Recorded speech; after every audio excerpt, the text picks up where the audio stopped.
إن الحمد لله نحمده ونستعينه ونستغفره ونؤمن به ونتوكل عليه ونعوذ بالله من شرور أنفسنا ومن سيئات أعمالنا من يهده الله فلا مضل له ومن يضلل فلا هادي له وأشهد أن لا إله إلا الله وحده لا شريك له وأشهد أن محمدا عبده ورسوله أما بعد فإن خير الحديث كتاب الله وخير الهدي هدي محمد صلى الله عليه وسلم وشر الأمور محدثاتها وكل محدثة بدعة وكل بدعة ضلالة وكل ضلالة في النار.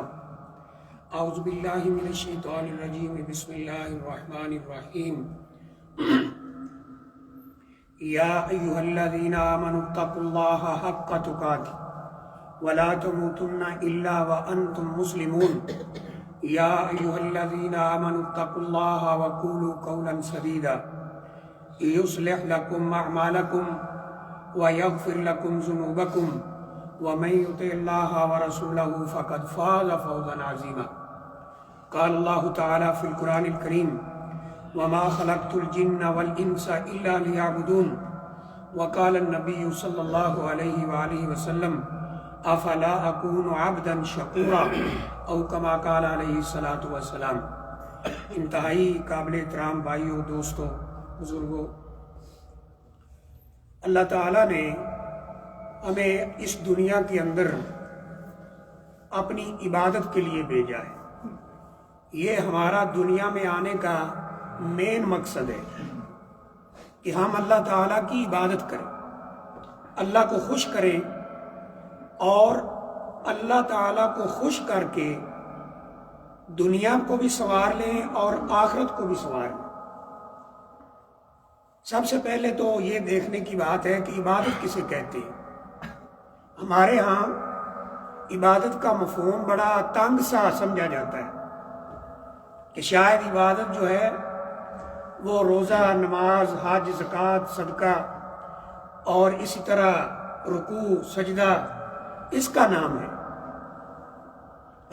تو دیکھیے، العبادہ یہ عربی زبان کا لفظ ہے، اور جب ہم عربی لغت کے اندر جسے انگلش میں ڈکشنری کہتے ہیں، موجم کی کتابیں، اس میں جا کر عبادت کی تعریف دیکھتے ہیں تو وہ یہ ہے کہ اسم جامع لکل ما یحب اللہ ویرضا. عبادت اس چیز کا نام ہے جس کو اللہ پسند کرتا ہے اور اس پہ راضی ہوتا ہے. بعض جگہ یہ ہے کہ اللہ اس پہ ثواب دیتا ہے. من قول و عمل، چاہے وہ انسان کی زبان سے نکلی ہوئی بات ہو یا انسان کے جسم سے کیا ہوا عمل ہو. یعنی سادہ تعریف عبادت کی یہ ہے کہ ہر وہ کام اور ہر وہ بات، ہر وہ قول، ہر وہ بات، ہر وہ کام جو اللہ کو پسند ہو، نمبر ایک، اللہ اس پہ راضی ہوتا ہو، نمبر دو، اور اللہ تعالیٰ اس پر ثواب دیتا ہو، اسے عبادت کہتے ہیں. اور اللہ نے قرآن مجید میں فرمایا: وَمَا خَلَقْتُ الْجِنَّ وَالْإِنسَ إِلَّا لِيَعْبُدُونَ. میں نے تمام مخلوقات میں سے دو مخلوقات کو خاص اپنی عبادت کے لیے پیدا کیا ہے. اور وہ دو مخلوقات کون سی ہیں؟ ایک انسان اور ایک جن. یہ دو مخلوقات ایسی ہیں کہ اللہ تعالیٰ نے فرمایا میں نے انہیں اپنی عبادت کے لیے پیدا کیا ہے. آپ دیکھتے ہیں دنیا میں بے شمار مخلوقات وہ ہیں جو اللہ تعالیٰ نے پیدا تو کی، لیکن ان کا مقصد کیا رکھا ہے؟ انسان کی خدمت. انسان کی خدمت. اور انسان کے آنے کا مقصد کیا رکھا ہے؟ اللہ کی عبادت. جنوں کا مقصد کیا رکھا ہے؟ اللہ کی عبادت. اور یاد رکھیں کہ جس نے بھی اس مقصد کے اوپر اپنی زندگی گزار دی، اس کے لیے اللہ تعالیٰ کی یہاں خوشخبریاں ہیں. وَبَشِّرِ الَّذِينَ آمَنُوا وَعَمِلُوا الصَّالِحَاتِ أَنَّ لَهُمْ جَنَّاتٍ تَجْرِي مِن تَحْتِهَا الْأَنْهَارُ